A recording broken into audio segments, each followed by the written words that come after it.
बिस्मिल्लाहिर्रहमानिर्रहीम अस्सलामु अलैकुम स्टूडेंट्स। आज की इस वीडियो में हम डिस्कस करने जा रहे हैं 10th class mathematics exercise 4.2 and question number 5। तो चलिए स्टार्ट करते हैं बच्चों क्वेश्चन नंबर 5 से।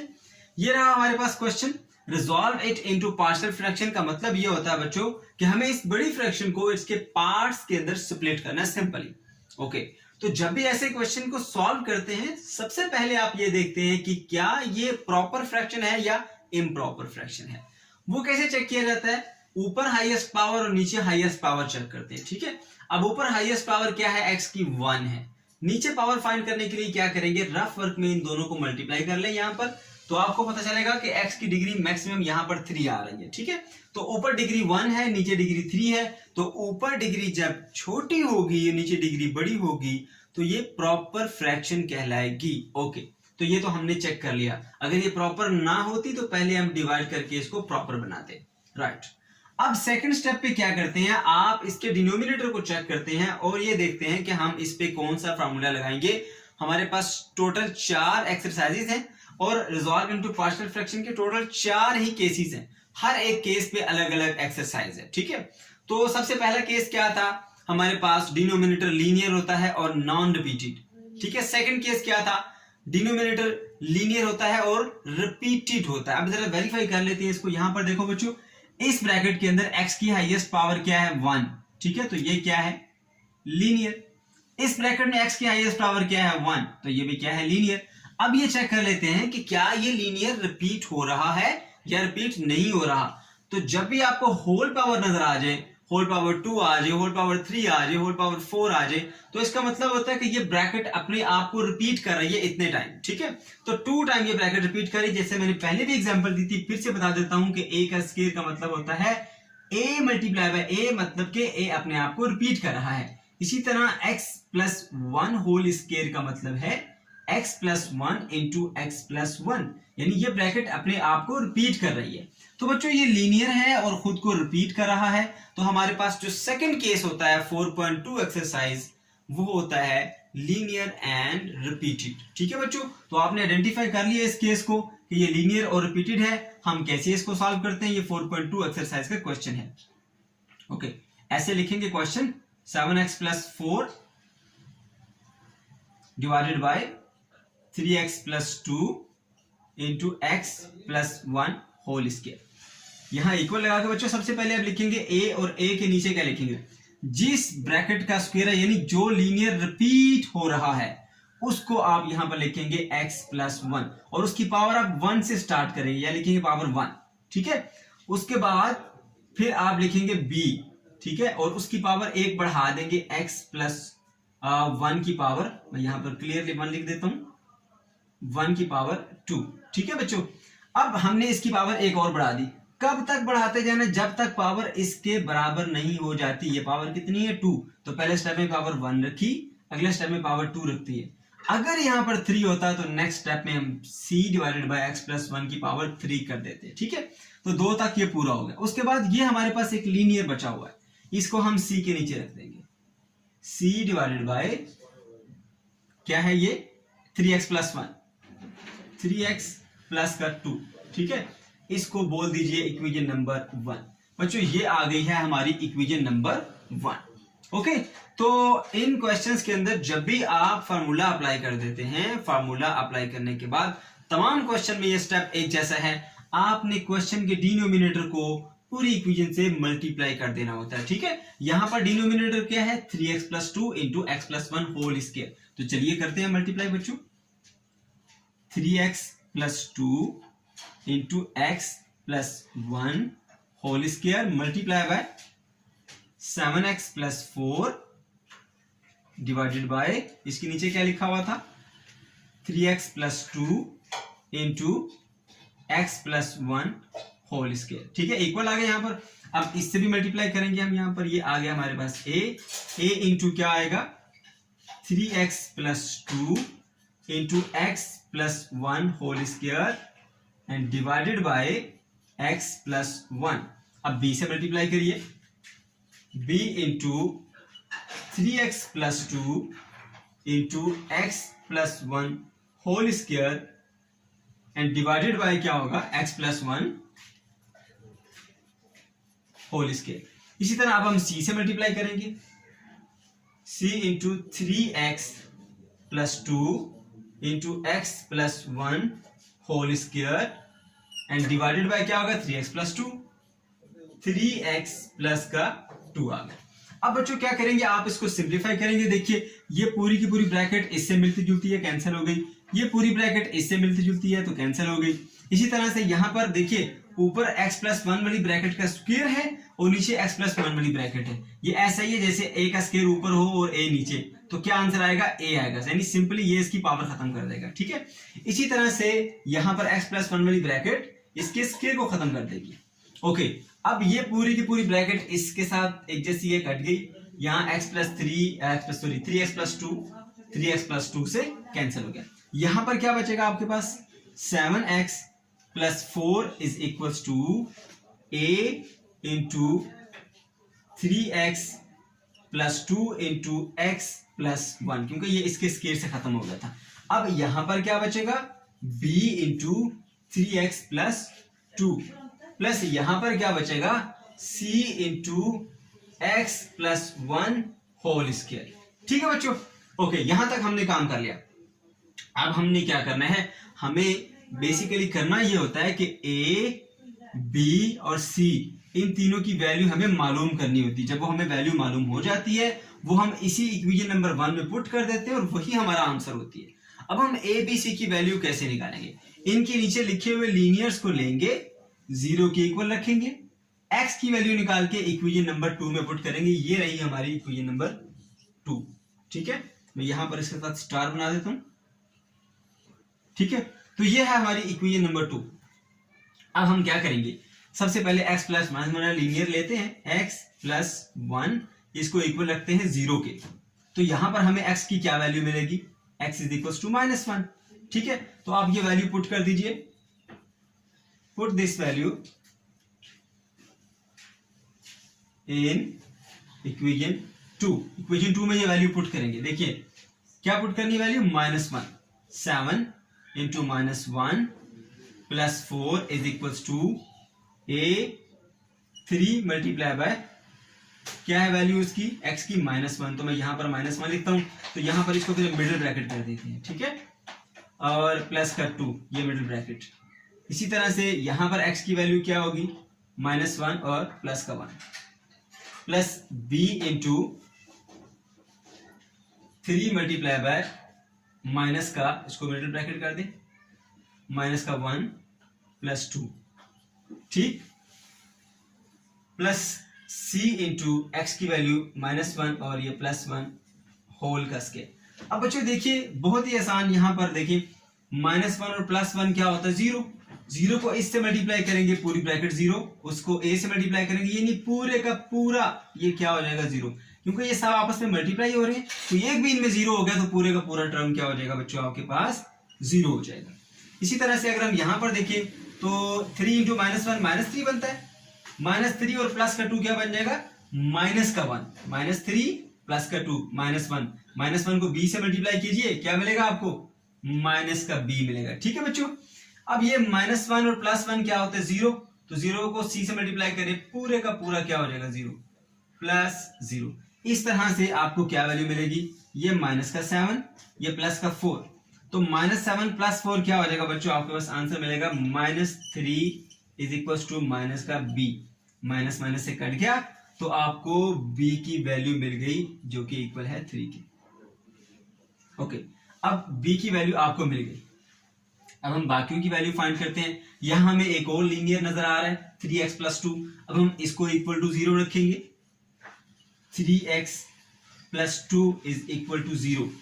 तो इससे हमें क्या वैल्यू मिलेगी x की, देखिए अब 2 प्लस का है, उधर जाके माइनस हो जाएगा, तो मैं यहां लिखूंगा 3x is equal to -2, right. हमें x की वैल्यू चाहिए, 3 उस तरफ जाके हो जाएगा डिवाइड, तो इससे हमें क्या मिला, x is equal to -2 divided by 3। ठीक है, ये वैल्यू मिली। अब ये वैल्यू आपने पुट करनी है किधर, इक्वेशन नंबर 2 के अंदर। Again put in equation number 2। Equation 2 में ये वैल्यू हम पुट करेंगे, ये रही हमारी इक्वेशन नंबर 2। तो चलिए पुट करते हैं इसमें 7। अब यहाँ पे बच्चों फ्रैक्शन है तो थोड़ा एहतियात से सॉल्व करना है आपने इसको। -2 डिवाइडेड बाय 3 ओके प्लस का 4 is equals to a into 3 और -2/3 आ गया इसकी जगह पर, ठीक है, प्लस का 2, ठीक है, इंटू x की जगह क्या वैल्यू पुट करेंगे, -2 डिवाइडेड बाय 3 प्लस का 1, ठीक है। ये देखिए यहां पर वैल्यू पुट कर रहे हैं हम, ये x की जगह पर -2/3 और प्लस का ये आ गया 1 हमारे पास। इसी तरह से बच्चों ये यहां पर b है, 3 की जगह वैल्यू पुट करेंगे, सॉरी x की जगह यह आ जाएगी -2 डिवाइडेड बाय 3 प्लस का 2, यह वैल्यू पुट कर दी। अब हम यहां पर आ जाएंगे, प्लस c इंटू x की वैल्यू क्या है, -2 डिवाइडेड बाय 3 और ये प्लस का 1 होल का स्क्वायर। अब देखिए यहां पर बच्चों ये 3 इस 3 से कैंसिल हो गया, तो ये -2 और ये +2 क्या बचेगा, -2 + 2 0 होता है। अब 0 इससे मल्टीप्लाई हुआ 0 कर देगा, 0 जब इससे मल्टीप्लाई होगा इसको भी 0 कर देगा, मतलब कि ये पूरी की पूरी टर्म क्या हो जाएगी, 0 हो जाएगी। यहां पर लिख देंगे आप 0, ठीक है, ओके। प्लस अब देखिए यहां पर ये 3 इस 3 से कट गया, -2 + 2 क्या होता है, 0, 0 multiply by b is also 0, तो ये पूरी की पूरी टर्म भी क्या हो गई, 0 हो गई, राइट। अब हम इस टर्म की तरफ आते हैं, प्लस c, यहां पर आपको लेना है एलसीएम, ठीक है। अगर एलसीएम नहीं लेना आता तो मैं आपको तरीका बताता हूं बच्चों, इसके नीचे लगाएं बाय और खुद से लिखें 1, क्योंकि डिनोमिनेटर में 1 लिखने से कोई फर्क नहीं पड़ता, मैथमेटिक्स हमें अलाउ करता है, ओके। अब एलसीएम लेते हैं इसका, इन दोनों का आपस में मल्टीप्लाई कर लें, 3 1 3, इसको उधर मल्टीप्लाई कर दे, 2 1 2 माइनस का है ये तो माइनस लगा दे, 3 1 3 सेंटर में प्लस है तो प्लस लगा दे, ठीक है। और यहां पर है इसका स्क्वायर, ओके। तो यहां पर भी अब सॉल्व करना पड़ेगा आपको, ये क्या होता है, -2 × 7, ये कितना हो जाएगा, -14 डिवाइडेड बाय 3 प्लस का 4 डिवाइडेड बाय 1, राइट, ओके। अब बच्चों इसी को हम फर्दर सॉल्व करते हैं, क्योंकि ये दोनों तो हो गया हमारे पास 0, ठीक है। तो माइनस का 2 ये सारा 0 हो गया, 0, -2 प्लस का 3 कितना होता है बच्चों, 1 डिवाइडेड बाय 3 आ जाएगा, 1 डिवाइडेड बाय 3 का स्क्वायर क्या होता है, ठीक है, ये आ जाएगा हमारे पास, यहां लिख लेते हैं c इंटू 1 डिवाइडेड बाय 9, ठीक है। अब हम यहां लेते हैं जी इसका एलसीएम, देखिए 14 × 1 कितना होता है, -14, ठीक है, प्लस 4 3 12 और डिवाइडेड बाय क्या आएगा, 3 1 3। मैंने आपको बताया तरीका बच्चों, एलसीएम देना नहीं आता कोई बात नहीं, 3 को 1 से मल्टीप्लाई करो, 3 1 3 तो नीचे डिनोमिनेटर में लिखो 3, 1 को उधर मल्टीप्लाई करो, 14 1 -14 हो गया, 3 4 12 हो गया, ठीक है। अब आप देखिए जी माइनस का 14 है प्लस का 12 है तो -2 डिवाइडेड बाय 3 आएगा, मैं यहां पर लिखता हूं, ये आएगा जी हमारे पास -2 divided by 3 and that is equals to c into 1 divided by 9। हमें किसकी वैल्यू चाहिए, c की, तो 9 यहां डिवाइड हो रहा है, उधर जाके मल्टीप्लाई हो जाएगा बच्चों, तो यहीं पे कर देता हूं आपको, तो c इज इक्वल टू क्या होगा, -2/3 मल्टीप्लाई बाय 9, 3 1 3 3 3 9 होता है, ठीक है। तो 3 इंटू -2 क्या होगा, ये आपके पास हो जाएगा 3 इंटू -2 माइनस का 6। फिर से देख लें बच्चों, ये 9 यहां डिवाइड हो रहा था, इधर आके मल्टीप्लाई हो जाएगा, ठीक है। तो ये देखिए साथ में मल्टीप्लाई हो गया, 3 1 3 3 3 9 होता है। अब ये वाला 3 और ये वाला -2 मल्टीप्लाई हो गए, -6 बन गया, तो हमारे पास c की वैल्यू भी आ गई, ठीक है। और c के अलावा और कौन सी वैल्यू आई थी, b की वैल्यू भी आ गई। अब किसकी वैल्यू चाहिए, हमें a की वैल्यू चाहिए। तो दो लीनियर हमें नजर आ रहे थे यहाँ पर, एक x + 1 और एक 3x + 2, दोनों को हमने 0 के इक्वल पुट करके हमने ये वैल्यूज को निकाल लिया, b और c की वैल्यू को। अब हमें चाहिए a की वैल्यू, लेकिन हमारे पास कोई लीनियर और बचा नहीं है कि जिसको हम इक्वल टू 0 रखें और फिर उससे हमने a की वैल्यू निकाले। तो क्या करेंगे, अब हम कोफिशिएंट कंपेयर करेंगे। कोफिशिएंट कैसे कंपेयर करते हैं, पहले आपको इक्वेशन नंबर 2 को दोबारा से यहां लिखना पड़ेगा।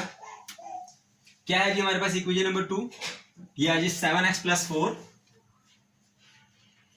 7x प्लस का 4 इज इक्वल्स टू क्या है, a into 3x plus 2, a into 3x plus का 2 into x plus 1, x plus 1 आ गया, और plus b into 3x plus का 2 plus c into x plus 1 whole का स्केयर। अब बच्चों क्या करना है, आपने पहले इन दोनों को मल्टीप्लाई कर लेना है, ठीक है, और इसका स्केयर ओपन करके रफ वर्क में कर लेना है। मैं यहां पे आपको करके बताता हूं। 3x प्लस का 2 मल्टीप्लाई करना है जी आपने इसको x प्लस 1 से, ठीक है। तो सबसे पहले इसको इससे मल्टीप्लाई करें। 3x इंटू एक्स क्या बनेगा, 3x का स्केयर, 3x इंटू 1 बन गया 3x। सिमिलरली 2 इंटू एक्स क्या बनेगा, 2x, और 2 इंटू 1 क्या बने, 2, ठीक है। तो ये आ गया 3x का स्क्वायर प्लस 3 प्लस 2 कितने होते हैं, 5x आ गया, प्लस का 2। तो एक वैल्यू आपको मिल गई, यहां से इधर लिखिए 7x प्लस का 4 is equal to a multiply by 3x का स्क्वायर प्लस 5x प्लस का 2 plus b into 3x plus 2 plus अब c इंटू, ये ब्रैकेट है, यहां पर स्क्वायर ओपन करना है आपने। कैसे ओपन करेंगे आप स्क्वायर को, आप स्क्वायर को ओपन करेंगे c into x plus 1 whole square है ना बच्चों, तो c को भी आप भूल जाए, खाली इसका स्क्वायर ओपन करते हैं। a plus B whole square का फॉर्मूला लगेगा यहां पर, a का square plus 2ab plus b का square, a square plus 2ab plus b का स्क्वायर, ठीक है। ये फॉर्मूला ओपन किया हमने, ये बन जाएगा x का स्क्वायर प्लस 2x, 1 का स्क्वायर 1 होता है, ठीक है। तो ये आ गया, तो यहां पर आपने लिख देना c मल्टीप्लाई बाय x का स्क्वायर प्लस का 2x और प्लस का 1 आ गया, ठीक है बच्चों। उसके बाद हम इसको अब अरेज कर देते हैं ताकि यहां पर हम इसको सॉल्व कर सकें। ओके, अब देखिए, अब क्या करना है, a को इन सब से मल्टीप्लाई करो, b को इस ब्रैकेट से मल्टीप्लाई करो, c को इस ब्रैकेट से मल्टीप्लाई करो।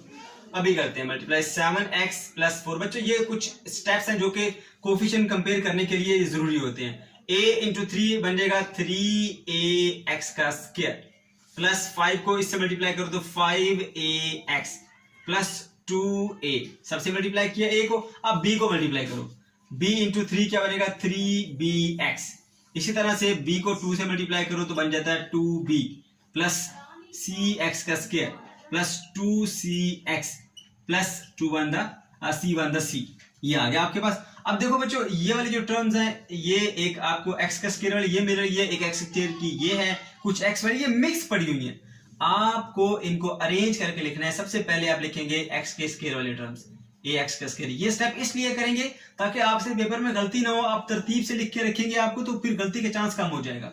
3ax का स्क्वायर ये टर्म इस्तेमाल होगी, और x के स्क्वायर की ये टर्म है, प्लस cx का स्क्वायर ये भी इस्तेमाल होगी, और कोई x के स्क्वायर की नहीं है तो हम फिर x वाले टर्म लिखेंगे। अब ये 5ax लिखा हमने, उसके बाद कौन सी है जी, ये 3bx प्लस का 3bx लिखा, उसके बाद ये 2cx है, 2cx ये लिखा हमने। अब सारी x वाली टर्म भी होगी। अब हमने क्या करना है बच्चों, बिना x वाले टर्म, ये देखिए ये 2a आ गया, ठीक है। उसके बाद 2b है, प्लस का 2b आ गया, उसके बाद क्या है, प्लस का c है, ठीक है। अब देखिए ये सारे के सारे हैं x स्क्वायर वाले, ये सब के सब x वाले, और ये सब के सब बिना x वाले, ठीक है, कांस्टेंट कहेंगे इनको। तो आपने अब ये करना है कि x स्क्वायर वालों में से आपने x का स्क्वायर ले लेना है कॉमन, ये कॉमन चला गया, इधर बचा c, इधर बचा 3 का a, 3a, ठीक है। प्लस यहां से क्या करना है आपने बच्चों, x कॉमन ले लेना है, इन सब से x वालों से x कॉमन ले लिया तो 5a रह गया, इधर 3b रह गया, इधर 2 का c रह गया, ठीक है, 2c। इसी तरह से अब ये जो है ये आपने ऐसे ही एक ब्रैकेट में लिख देनी है, constant 2a plus 2b plus c, ठीक है। ओके बच्चों, हमने फाइंड क्या करना है, a, हमने कोफिशिएंट कंपेयर करना है। यहाँ पर 7x प्लस 4 मैं बता चुका हूं कोफिशिएंट क्या होते हैं। ये कोई भी जो वेरिएबल होते हैं ना, a b c x y z, इनके साथ जो नंबर मल्टीप्लाई हो रहा होता है वो क्या होता है, वो होता है बच्चों हमारे पास कोफिशिएंट, ठीक है। तो यहां पर जो इस तरफ x का स्क्वायर है, इसका कोफिशिएंट क्या है, जो चीज इसके साथ मल्टीप्लाई हो रही है ये इसका कोफिशिएंट है, ठीक है ना। अब ये ए सी जो है ना, ये बेसिकली नंबर्स को ही रिप्रेजेंट कर रहे हैं यहाँ पर। तो ये क्या है, ये हमारे पास है कोफिशिएंट, और इधर x का स्क्वायर का कोफिशिएंट x स्क्वायर है ही नहीं, तो आप एज्यूम कर लें कि यहाँ पर 0x का स्क्वायर है। अगर x स्क्वायर नहीं है तो आप ये एज्यूम कर लें कि यहाँ पर कितने x स्क्वायर है, 0x का स्क्वायर है। तो इधर x के स्क्वायर का कोफिशिएंट क्या है, 0, इधर x के स्क्वायर का कोफिशिएंट क्या है, 3a प्लस c। तो जब कोफिशिएंट कंपेयर करते हैं तो एक जैसे जो है, यानी x का स्क्वायर और x का स्क्वायर, इनके कोफिशिएंट बराबर कर देंगे, x के और x के कोफिशिएंट बराबर कर देंगे, कांस्टेंट के और कांस्टेंट के कोफिशिएंट को बराबर कर देंगे, यानी कांस्टेंट को बराबर कर देंगे। तो बच्चों यहाँ पर जो है x स्क्वायर का कोफिशिएंट है 0, लिखा 0, यहाँ पर x स्क्वायर के साथ मल्टीप्लाई हो रहा है 3a प्लस c, तो ये इसका कोफिशिएंट है। ये आपके पास फर्स्ट इक्वेशन आ गई, ठीक है। इसी तरह से आप इसको देखें, इधर x के साथ जो मल्टीप्लाई हो रहा है वो x का कोफिशिएंट है 7, इधर x के साथ जो मल्टीप्लाई हो रहा है वो x का कोफिशिएंट है, वो क्या है, 5a plus 3b plus 2c, that is equation number 2। इसी तरह कांस्टेंट कांस्टेंट के इक्वल आ जाता है 4 is equals to 2a plus 2b plus c, ठीक है। आप चाहें तो ये दोनों स्टेप छोड़ सकते हैं, सिर्फ ये स्टेप कर सकते हैं, ठीक है। यहां तक भी ठीक है आपका, लेकिन आपको कोफिशिएंट निकालना आए सही प्रॉपर तरीके से, इसलिए मैं ये स्टेप करता हूं। ये आ गई आपके पास इक्वेशन नंबर 3, राइट। अब हमें निकालनी है जी वैल्यू a की। सोचे इनमें से किस में a पाया जा रहा है, इसमें तीनों में है। अच्छा, फिर किसके लिए हमें आसानी से निकल सकता है a की वैल्यू, ठीक है, वो इससे वैल्यू निकल सकती है आसानी से। इसको हम यहां रखेंगे 0 is equal to 3a plus c, ठीक है। तो अब यहां पर हमने क्या फाइंड करना है जी, हमने यहां पर वैल्यू पुट करनी है, a की वैल्यू फाइंड करनी है, तो c की वैल्यू पुट करनी पड़ेगी। c is equal to -6 is equal to 0, ठीक है। तो 3a यही रहेगा, ये 6 इधर आके हो जाएगा प्लस का 6, ठीक है। तो a की वैल्यू यही रहेगी, 3 जाके 6 से डिवाइड हो जाएगा, 3 1 दा 3, 3 2 दा 6। तो यहां से पता लगा कि a की वैल्यू क्या है हमारे पास 2, ठीक है। तो बच्चों a की वैल्यू हमारे पास 2 आ गई। ओके, अब a b c तीनों की वैल्यू हमारे पास आ गई है, ये वैल्यूज हमने पुट करनी है इक्वेशन नंबर 1 में। Put values in equation number 1, ठीक है ना। a b और c की वैल्यू हमने इक्वेशन नंबर 1 में पुट करनी है। देखिए आप जरा, सबसे पहले हम a की वैल्यू पुट करते हैं। a की वैल्यू क्या आई थी हमारे पास 2, तो लिखेंगे यहां पर 2 डिवाइडेड बाय x प्लस 1, ठीक है। उसके बाद वैल्यू पुट करेंगे हम b की वैल्यू आई थी 3 प्लस 3 डिवाइडेड बाय, क्या लिखा था उसके नीचे, x, ये देखें b के नीचे x plus 1 whole square, x plus 1 whole square. इसी तरह से c की वैल्यू क्या आई है हमारे पास, माइनस का 6 आई है, ठीक है। तो c की जगह लिखेंगे यहां माइनस लगा दी, 6 डिवाइडेड बाय, c के नीचे क्या लिखा हुआ था, 3x प्लस का 2। तो बच्चों ये आ गया हमारा आंसर।